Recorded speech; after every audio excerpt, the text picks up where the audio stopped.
આપણા શરીરના અંગો આપણે એને રોજબરોજની ભાષામાં તો ઓળખીએ જ છીએ, પણ ક્યારેય વિચાર્યું છે કે હજારો વર્ષો જૂની સંસ્કૃત ભાષામાં આ જ અંગો માટે કેવા શબ્દો વપરાતા હશે?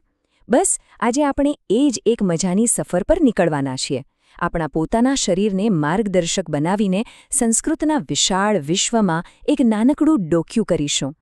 અને જુઓ, આ સફર માટે આપણો નકશો પણ તૈયાર છે. સંસ્કૃતના એક પાઠ્યપુસ્તકનું આ પાનું.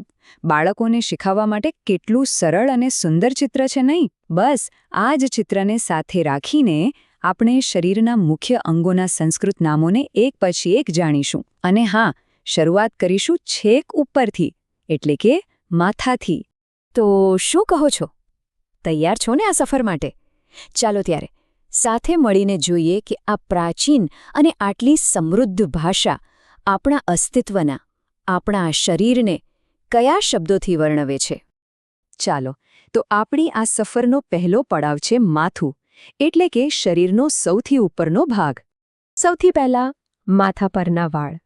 સંસ્કૃતમાં એને કહેવાય છે કેશઃ, કેશાહ. અને ખબર છે, આ શબ્દ ખાલી વાળ માટે જ નથી વપરાતો, પણ ઘણીવાર એને સુંદરતા અને શક્તિ સાથે પણ જોડવામાં આવે છે. વાળથી થોડું નીચે આવીએ તો કપાળ. સંસ્કૃતમાં એને કહેવાય છે લલાટમ, લલાટમ. અને આ શબ્દ તો આપણે ગુજરાતીમાં પણ વાપરીએ છીએ, ખરું ને? જેમ કે લલાટના લેખ. મતલબ કે આ શબ્દ ફક્ત શરીરના અંગ પૂરતો સીમિત નથી, એ ભાગ્ય સાથે પણ જોડાયેલો છે. કપાળથી નીચે, જેનાથી આપણે આ દુનિયા જોઈએ છીએ, આંખ. સંસ્કૃતમાં એના માટે ખૂબ જ સરસ શબ્દ છે નેત્રમ, નેત્રમ. રસપ્રદ વાત એ છે કે આ શબ્દ નેતૃત્વ સાથે જોડાયેલો છે, જાણે આંખો આપણને રસ્તો બતાવીને દોરી જતી હોય. હવે વારો છે કાનનો, આપણી સાંભળવાની શક્તિનું કેન્દ્ર. સંસ્કૃતમાં એને કહેવાય છે કર્ણઃ, કર્ણઃ. અને હા, આ નામ સાંભળીને તરત જ મહાભારતના મહાન યોદ્ધા કર્ણ યાદ આવી જાય ને? એવું મનાય છે કે એમનું નામ પણ આ જ શબ્દ પરથી આવ્યું હતું. ચહેરાની બરાબર વચ્ચે નાક. સંસ્કૃતમાં એને કહેવાય છે નાસિકા, નાસિકા. પ્રાણાયામ જેવી શ્વાસની કસરતો વિશે તો આપણે સાંભળ્યું છે. બસ એમાં આ નાસિકાનું કેટલું મહત્વ છે એનો ઉલ્લેખ વારંવાર આવે છે. ચાલો હવે વાત કરીએ મોંની. સંસ્કૃતમાં એના માટે શબ્દ છે મુખમ, મુખમ. પણ અહીંયા જ સંસ્કૃતની મજા છે. એ ખાલી મોં કહીને અટકતી નથી, પણ એની અંદરના ભાગો માટે પણ અલગ અલગ ચોક્કસ શબ્દો આપે છે. તો જુઓ, આ મુખમની અંદર શું શું છે? દાંત, જેને કહેવાય છે દંતાહ. હોઠ, એના માટે શબ્દ છે ઓષ્ઠઃ. અને આપણી જીભ, જેને કહેવાય છે જીહવા. કેવી અદ્ભુત ચોકસાઈ છે નહીં? દરેક અંગનું પોતાનું આગવું નામ, પોતાનું મહત્વ. આ જ તો સંસ્કૃતની સમૃદ્ધિ છે. સારું, તો માથા અને ચહેરા પરના અંગોની વાત તો થઈ ગઈ. હવે ચાલો ત્યાંથી નીચે ઉતરીએ અને શરીરના મુખ્ય ભાગ એટલે કે ધડ તરફ આગળ વધીએ. માથા અને ધડને જોડે છે શું? ગરદન. સંસ્કૃતમાં એના માટે શબ્દ છે ગ્રીવા, ગ્રીવા. ગરદનથી નીચે આવીએ એટલે છાતીનો ભાગ. સંસ્કૃતમાં એને કહેવાય છે વક્ષઃ, વક્ષઃ. અને આ શબ્દ પણ ખાલી એક અંગ નથી, એ હિંમત અને શક્તિનું પ્રતીક પણ ગણાય છે. અને હવે ધડના પ્રવાસનો છેલ્લો મુકામ, પેટ. સંસ્કૃતમાં એને કહે છે ઉદરમ, ઉદરમ. આ શબ્દ પરથી જ તો ગુજરાતીમાં ઉદરનિર્વાહ જેવો શબ્દ આવ્યો છે, જેનો મતલબ થાય છે પેટ ભરવું.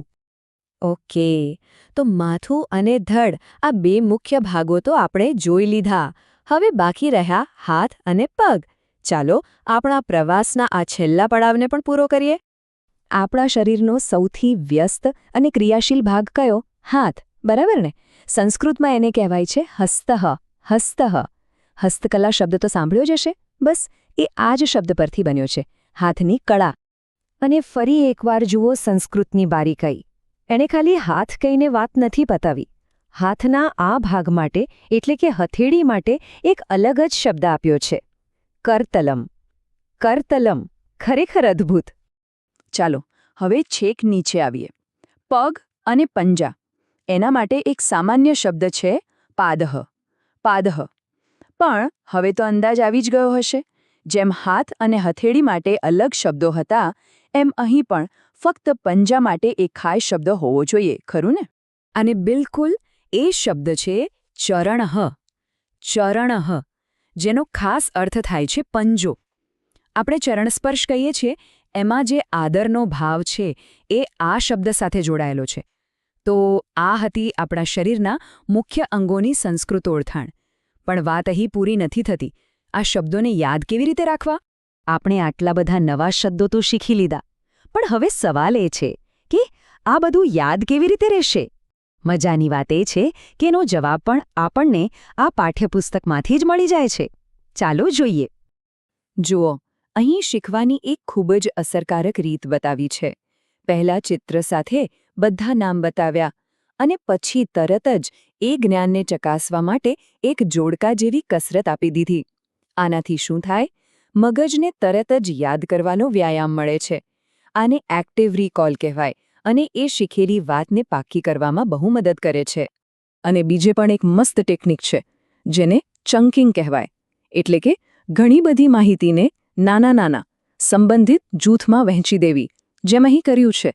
માથાના ભાગોનું એક ગ્રુપ, ધડના ભાગોનું બીજું અને હાથ પગનું ત્રીજું.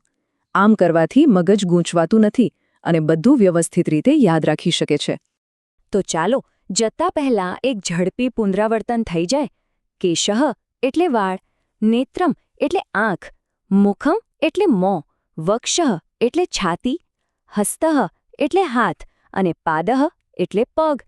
બસ આટલા શબ્દો પણ જો યાદ રહી જાય ને, તો સમજો કે સંસ્કૃત ભાષાના વિશ્વમાં પ્રવેશવાનો દરવાજો ખુલી ગયો. આજે આપણે જે શીખ્યા ને એ ખાલી શબ્દો નહોતા, એ તો એક આખી વિચારધારા છે, એક દૃષ્ટિકોણ છે. અને આ બધી વાત આપણને એક બહુ મોટા અને ઊંડા સવાલ પાસે લાવીને ઊભી રાખે છે કે જે ભાષા આપણને આપણા શરીરનું વર્ણન કરવા માટે શબ્દો આપે છે, શું એ ભાષા આપણા પોતા વિશેના વિચારોને, આપણી ઓળખને પણ ઘડતી હશે? જરા વિચારવા જેવો સવાલ છે ને? બસ આ જ વિચાર સાથે આજની આ સફર અહીં પૂરી કરીએ.